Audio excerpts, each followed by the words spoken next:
పరిచర్యను మనం అందరం వింటూ ఉంటాం.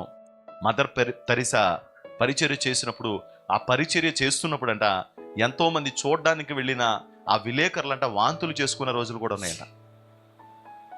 అంత దారుణమైన ఆ కురుపులను, ఇంకా చెప్పాలంటే దాంట్లో కొన్ని కొన్ని కొన్ని పుండ్లు వచ్చి పురుగులు చెత్త ఉండేయంట.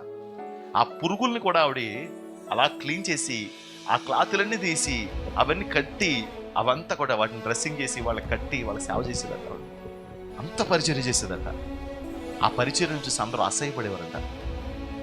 బాబోయ్, ఎంత దారుణమా, ఎంత దారుణమా. కానీ ఆ పరిచర్యని మూలం ఏంటి అని ఆలోచన చేస్తే, మనం చిన్నప్పుడు పాఠ్య పుస్తకాల్లో చదువుకున్నాం ఏంటంటే, మదర్ తెరిసా సిలువ వేయబడిన యేసుక్రీస్తు యొక్క బొమ్మను చూసి చెలించిపోయిందంట. అయ్య బాబోయ్, ఏంటి నా కొరకు ఆయన ఇంతగా సిలువ వేయబడ్డా, ఇంతగా ఆయన బాధపడ్డా, ఇంతగా ఆయన నా కొరకు తన ఆఖరి రక్త బొట్టు వరకు కాచాడా, ఆయన ఇంత చేశాడు నా కోసం, నేను కొంతైనా చెయ్యాలి అనే ప్రేరేపణతో ఆవిడ దేవుని సన్నిధిలో చేయగలిగింది. దేవుని పిల్లారా, నిజంగా మనం గనక ఒకవేళ మనందరిలో కూడా ఒక శాతం రావాలి, ఆ ప్రేమ శాతం పెరగాలి.